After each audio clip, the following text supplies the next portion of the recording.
I'm Sophie Foster, and welcome to Can We Talk About That, the local Oxford County podcast where we break down gender-based violence in Oxford County and in our community, how it shows up and what we can do about it. Before we get into today's conversation, we do just want to give a heads up that we will be talking about PTSD, physical violence, and trauma, and we just want you to take care of yourself while listening. So feel free to pause, take breaks, or just come back to this episode at a later time.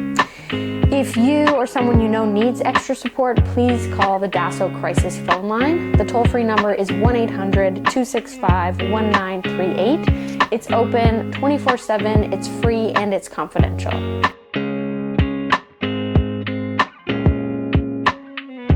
For today's episode, I'm sitting down with Tami Murray, the owner of Diversity Counselling, who's a psychotherapist and social worker here in Oxford County.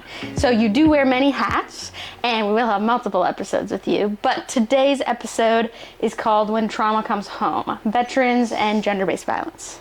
So maybe to start our episode, can you just open up as to what your experience with veterans is and how that kind of relates with PTSD? Yeah, I was fortunate enough to work within the Canadian Armed Forces as a civilian, actually. I was hired as what they call a family liaison officer. So there were 33 of us around the country. We are countrywide. And our mandate was to work with families of the fallen and injured. So my primary duty and primary job was to work with individuals who are medically releasing from the military. And I currently continue to do that in my private practice as well. So I left the military about 8 years ago and opened a private practice, and I specialize in something called operational stress injuries, which is a term that the Canadian Armed Forces uses under the umbrella of a medical emergency for our soldiers. Interesting. Mm-hmm. Okay. So maybe to connect to our topic today with gender-based violence, how does trauma, maybe from military service and injury like you're talking about, show up in relationships? Well, it's a really convoluted one, actually, because PTSD can also present very much like domestic violence, depending on the circumstance. Many of our soldiers, when they're coming back from a deployment or a situation where they've experienced, witnessed, or perceived witnessed a traumatic event, they also struggle with a great deal of anxiety. PTSD is an anxiety disorder, right, in the Diagnostic Systems Manual. And so that anxiety, how I describe it to my clients, anxiety starts with a worry, right? And then that worry builds on top of another worry. And then we start to believe that worry. And we may or may not have evidence for it. But in that belief system, we feel it and we will act accordingly. And a lot of times the fear is bad things are going to happen.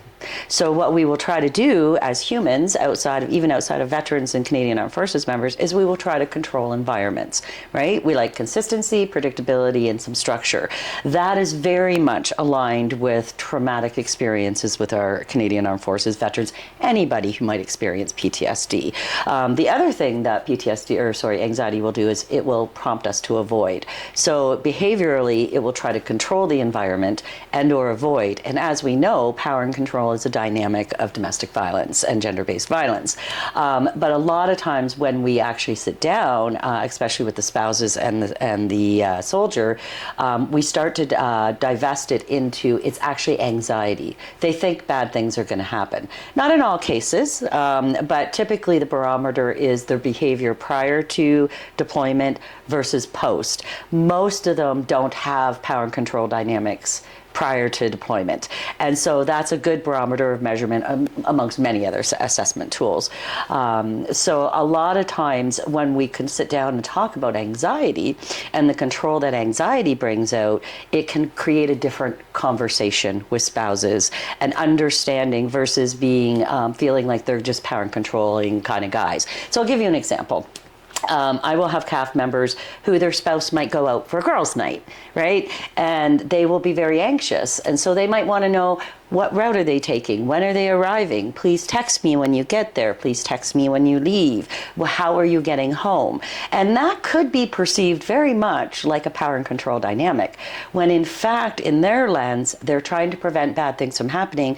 And if something bad does happen, they want to make sure they can rescue. right? So when we have some of the, now obviously there's more dynamics I assess throughout that, but typically those are some of those situations. So, and there has been a lot of research, and there's more research, some available, some not available due to obviously security risks around PTSD and family violence. And so it is a bit of a unique niche where we do have to kind of really use strong assessment tools, so we're not misinterpreting mental illness in the realm of power and control. It's typically not that. And also, there's also a hierarchy of training. So that training is things should be a certain way. And if it's not a certain way, then that will trigger the control anxiety. So I'll give you an example. I worked with an individual who came home from a deployment. It was an Afghan deployment. He was away for about a year. And he came home and he was in the kitchen. And while he was away, his wife reorganized the kitchen. And she moved the cutting board.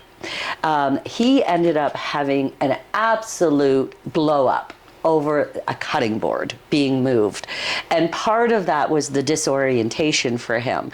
Police were called. There was interventions. We ended up, i.e., while I was working with family, and really it was that lack of control over that environment. Because remember, when they are deployed or when they're in camera, controlling the environment is essential for everybody's safety, right? So there's a lot of misinterpretation. Not to say that we still don't have to work on anger management and those triggers, but it's about understanding the dynamics around it a lot of times. Well, and you mentioned a couple things there. First is just around like military culture. Yes. There's training around control, authority, that toughness. Yeah. And that would impact relationships if you don't have that before, and then you train, and then you maybe go away, and then you come home, and now things have changed. Yes.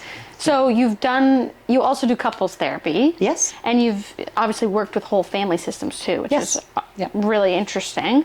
So one thing we try to talk about on the show too is obviously gender-based survivors, but also looking at people using the violence as well, and that we need more supports. Absolutely. For people that are struggling, and that it could be related to PTSD. So this is one kind of offshoot of a way that we can support. Yep, absolutely. It's an interesting dynamic working with the Canadian Armed Forces and veterans, because it's a very closed system.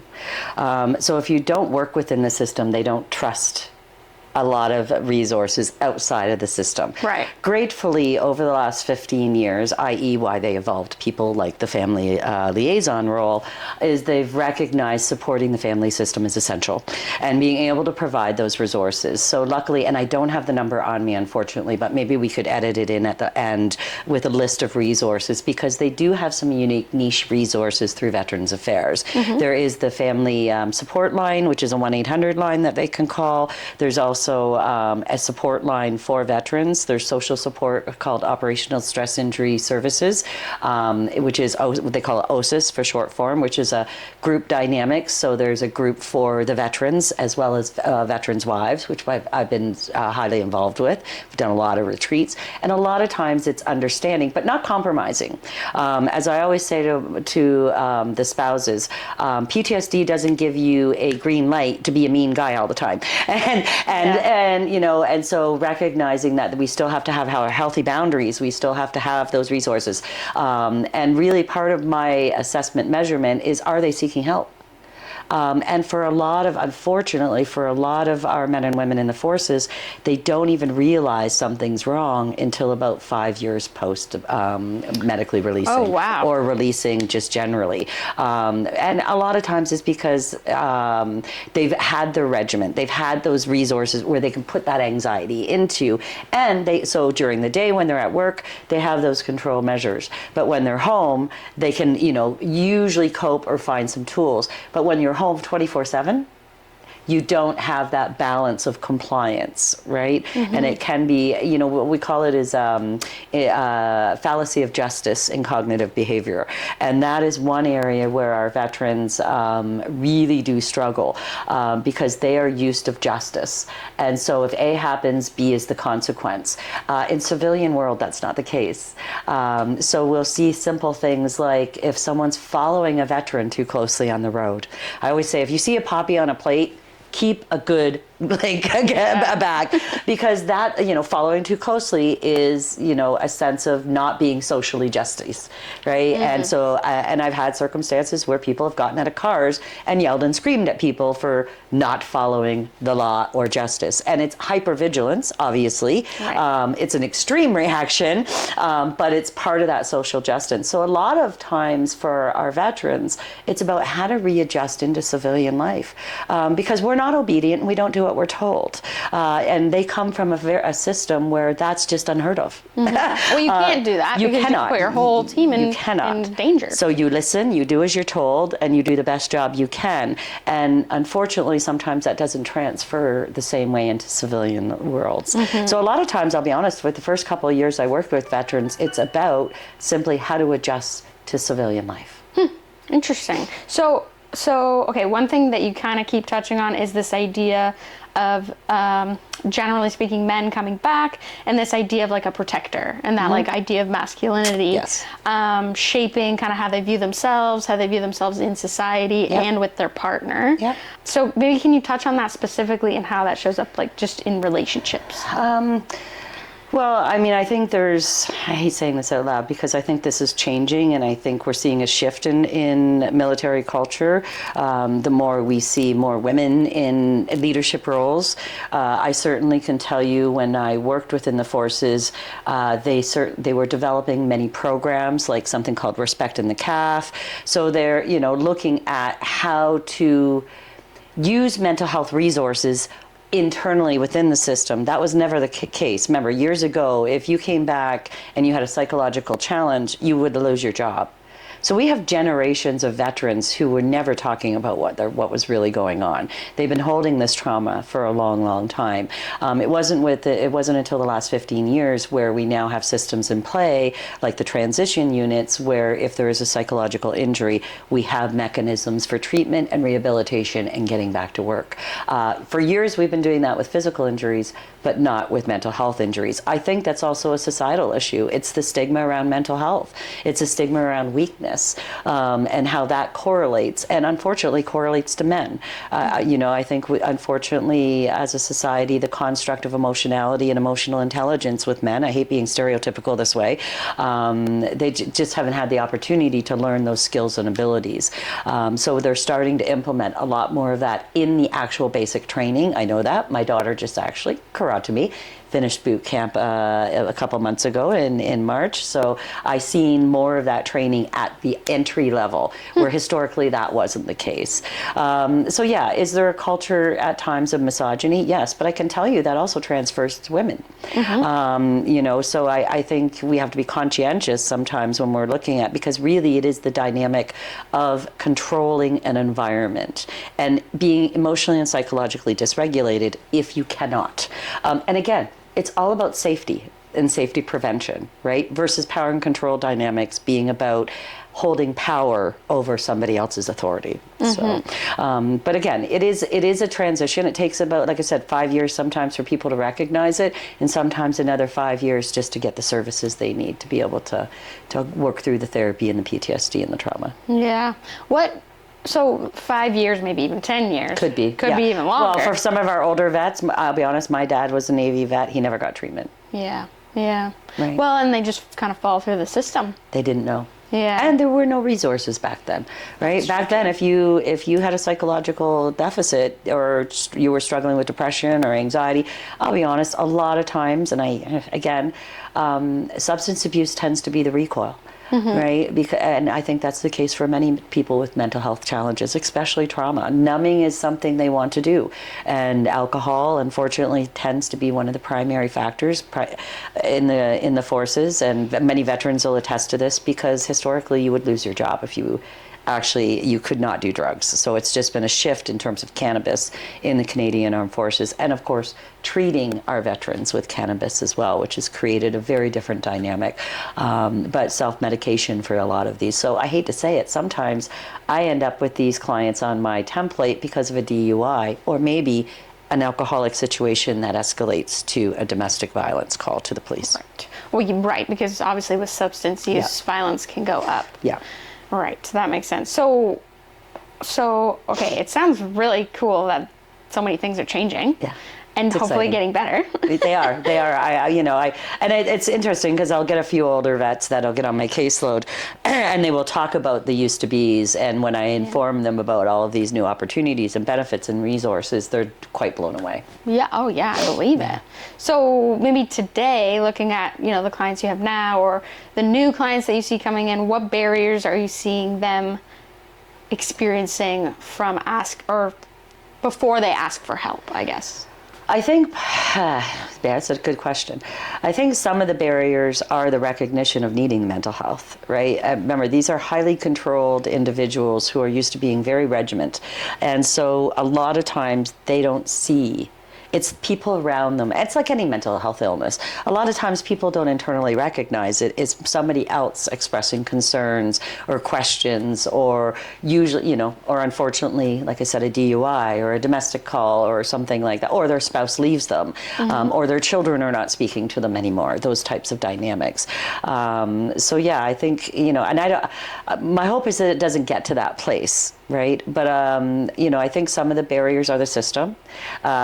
Veterans Affairs has incredible resources, but it's a bureaucratic system.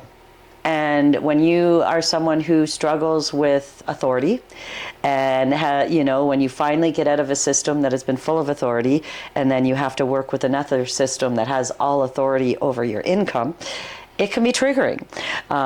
So really helping and supporting many of our veterans through that system. That's a lot of what I do, is support them through the system, get them the resources, and then counsel throughout that journey. But it is a barrier, bureaucracy, and the tolerance, and remember, if you're depressed, you don't have focus. You don't have concentration. I mean, just sitting on hold, on a phone call can be very, very triggering. So it's, those pieces of that emotional regulation and psychological management can be big barriers when they're working with the systems outside of the military. And I'll be honest, many won't go to public systems because historically they have not been allowed to. So once you join the military, many people aren't aware of this, you no longer have a health card. You actually have to be serviced by the Canadian Armed Forces. Really? So they have hospitals on base, they have dental bases, there's security around, the health and wellness of the forces. So the trust of outside resources that foundation is laid from, the moment they join the forces. And it's ironic, and I experienced that because my daughter got a really, really bad cold just shortly after she graduated BMQ, and she couldn't, initially she had to figure out how to navigate because she couldn't go to a general hospital. They ended up sending her to the general hospital, but in order for her to do so, she has to go through her chain of command. Yeah, that sounds like a lot of barriers. It is a lot of barriers. Right. Yeah. And it makes sense. It's got to be separate. I get that. In a case of emergency, don't get me wrong, they can go to a general hospital. Yes. And then they have to figure out how to pay for it later because the military has to pay for that, but because they don't have a health card. But at the end of the day, when I talk about a closed system, it is a very closed system in terms of especially those medical resources or access to. Mm-hmm. But it does sound, at least culturally, like stigma is getting a bit better around mental health, and it's not as horrible now to ask for help or recognize that maybe you do need help. Well, you won't lose your job. Well, yeah. And that's significant, right? And the transition, what I love about the new transition units, which is where I used to work, is their only job is to rehabilitate people and get them back to work. So, and the beauty of that is they can actually be transferred to that unit. So they can be pulled out of their own regiment. So some of that stigma lessens when you are put into a medical unit to be able to rehabilitate and recover.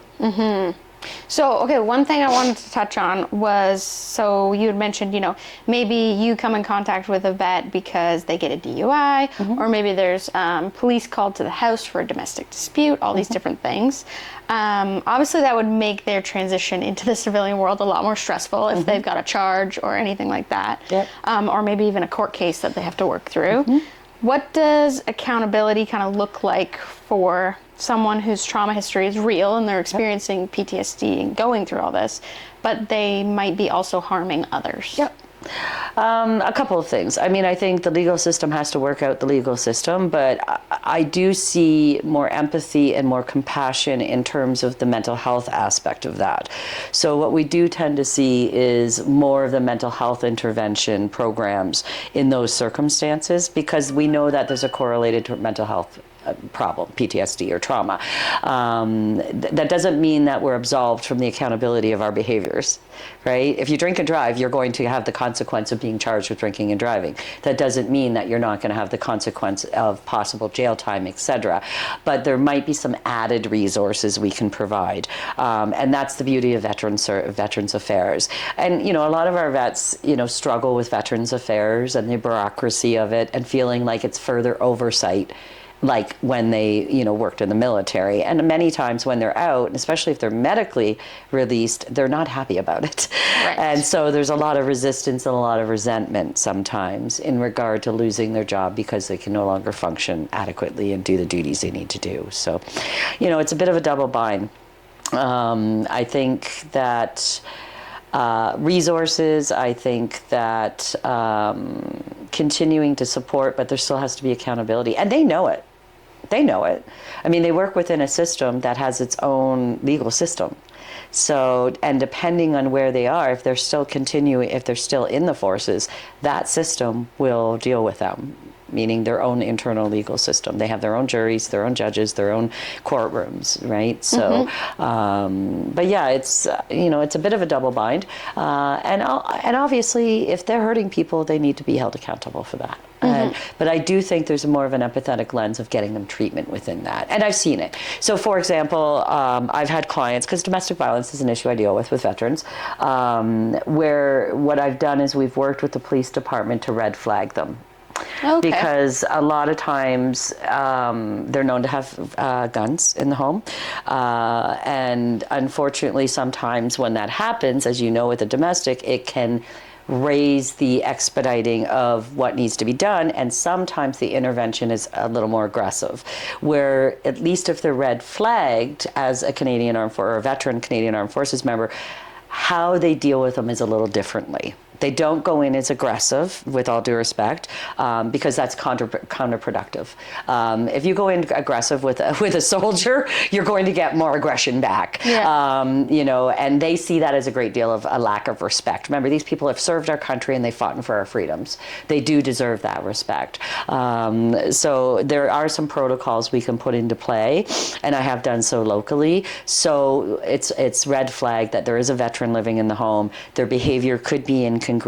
You could see, anger escalate very quickly, but matching that with anger is going to be counterproductive to the whole situation, and possibly put the wife or the spouse at more risk. Well, and that was going to be my next question, because I know you mentioned that you have done a lot of work with the spouses of veterans. I can't remember what that program was called, but maybe can you touch on what advice, if let's say a spouse is listening to this, what advice you'd have for them of like how maybe their veteran spouse doesn't want to get help, but they're recognizing, oh no, we need help. Yeah. Where can they go? They can call the 1-800 number anytime they want, the family line. I always recommend family doctors, first and foremost, just to highlight it, because typically spouses have the same doctor because when they're coming out, they don't have a doctor, right? But their spouses do. So they typically are aligned with the same family doctor, so we can highlight it that way. I think communicating as effectively as possible. And at some point, having a mental health challenge is one thing, but refusing to get help for it is another. And in that refusal, when you know there's something wrong, and most of them do, you are choosing to perpetuate the issues. So at some point in time, and I don't like it, it might be about choices, and it might come down. And I've counseled women through this. We have some choices to keep you safe. They get help, and you can stay safe, or we might need to look at your safety if they continue to choose to help themselves. And it's a double bind, and no one wants to do it, because I'll be honest, one of the pervasive themes with spouses of veterans is codependence. Because remember, these are heroes. These are people on a pedestal. They come home and they're damaged. And a lot of times their wives are overcompensating. They're sacrificing their needs and wants. Children are sacrificing their needs and wants. Nobody wants to make too much noise. Noise can be very triggering for a veteran. So we start to kind of adhere around some very odd dynamics in family systems, so I always say, reach out to Operational Stress Injury Support Services, OSIS. Reach out to your family doctor. Call the family information line. You will be connected with a therapist within a week. Oh, that's amazing. And they will counsel you through on the phone if need be in an emergency. So there's really good resources there, even if your spouse is not wanting to reach out. That is one of the things that we have actually seen really shift in the last 15 years. 15 years ago, that wouldn't have been the case. There was very little resources for family members. It was kind of like the soldier got everything, the family just left behind, but they were supposed to support everything. Where now there's incredible resources for spouses. So for example, if a spouse wants counseling, we can make that happen through Blue Cross services as well. They're entitled to 20 sessions a year. And if their spouse has a mental health claim, that's a lifetime service. As well as the veteran. If a veteran has a mental health claim, they are entitled to 25 sessions a year for the rest of their lives. Oh, that's Isn't awesome. that incredible? Yeah. Well, and hopefully, it's getting more well known for vets that they can access all that, and the families as well. Yes. Because it seems like common sense, obviously, for me on the outside to be like, we need to support the families too. Yeah. But it's amazing how it wasn't many years ago. Right? Yeah. Many years ago, it was like you're just expected to support the soldier, but there's really no resources for the partners. Yeah. Well, today is much, much different, which I'm so grateful for. Well, and to wrap up our episode, this is the last question. It sounds like you're going to have a lot of answers to this, but it was all about what gives you hope about how we can better respond to both veterans' trauma, but also gender-based violence in this kind of realm. I think what gives me hope is the shift in the forces and the shift in mental health and the shift in recognizing that no one is going to be deployed without damage. And I think generationally, it used to be called shell shock, if that helps anybody. It would be an impact. And so I think that just being able to allow soldiers to communicate and to be able to recognize their mental, it's actually more of a norm now to recognize that you're probably going to experience some sort of trauma if you are deployed, and depending where you're deployed. I mean, there's training issue thing. And the other thing I think people have to understand is you don't have to be deployed to overseas. We have training exercises where accidents happen. We have, things, think about what happened many years ago in Canada. We had a shooting in Ottawa. So there's many things outside of training that can actually also, or outside of being deployed in training that can also impact. So I think, part of me says at the end of the day, we're not where we need to be, but we're getting there. And I think having the transition units, having the operational stress injury support units, having the family information lines, having Blue Cross now covering couples and spouses counseling, all of these things. And I'll be honest, getting reparations for the damages. So when I talked about a mental health claim, there's actually a claim you can get through Veterans Affairs that will actually financially support you if you've actually been diagnosed with PTSD or anxiety and depression. Treating it like a physical injury. Absolutely, 100%. Where years ago it would not be. Yeah, that's a huge shift. It's a major shift, and it's validating for our soldiers because if you had a knee injury, that you would get compensated just like you would through WSIB. For years and years, if there was a mental health injury, you risk losing your job. Mm-hmm. And so, and I'll be honest, even expanding outside of the forces, WSIB is starting to see mental health as a component of reparations or financial support. So that's validating. I'll give you an example before I go. I actually, weirdly enough, got connected with a female veteran who joined when she was 18. Just to give you a scope of this, she's in her early 70s.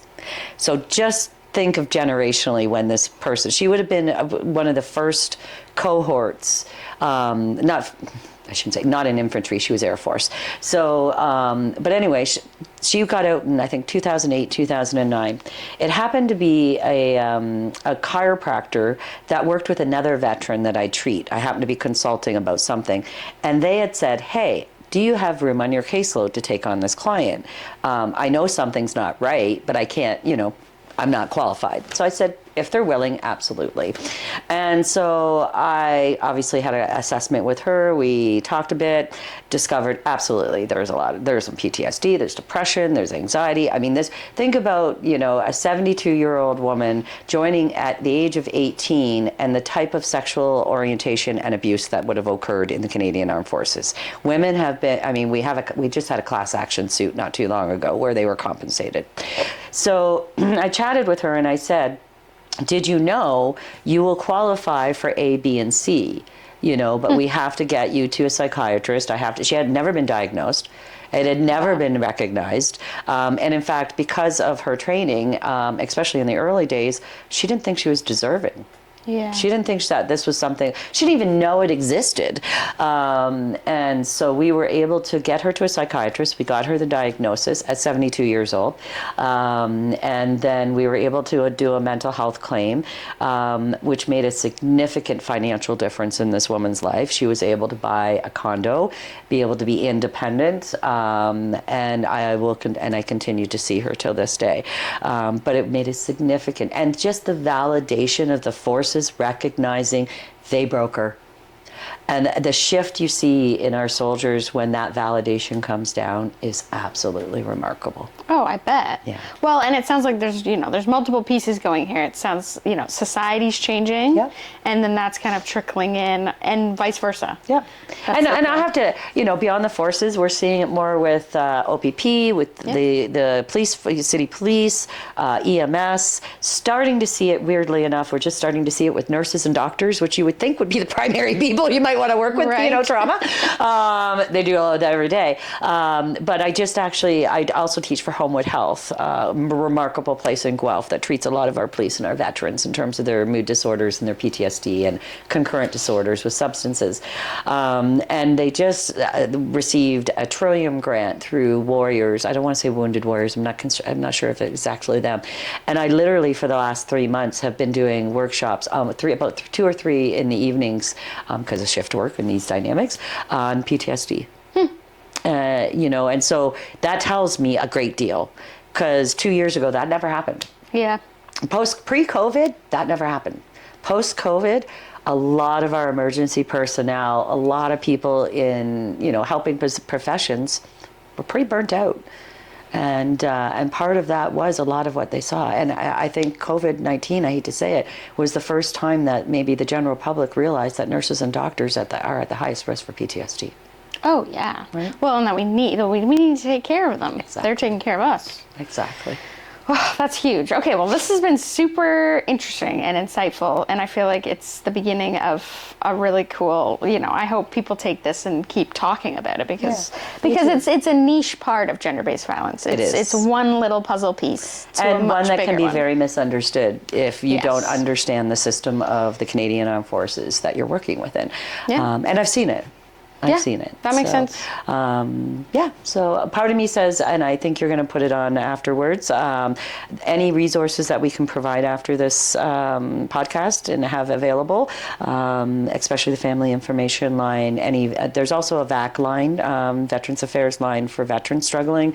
So we definitely want to have those services available. Yep, I'll put that all in the description and links to all of that. Perfect. Appreciate that. Thank you, Tami. You're welcome. Thanks so much for listening to this episode of Can We Talk About That? Thanks so much to Tami for coming on our show and sharing her knowledge and the work that she's done in our community.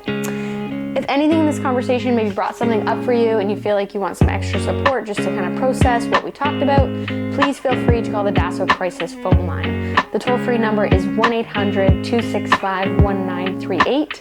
There's always someone there that will answer the phone. It's free, it's confidential, and you don't have to be in crisis to call. You can literally just call and ask hypothetical questions or an anonymous question.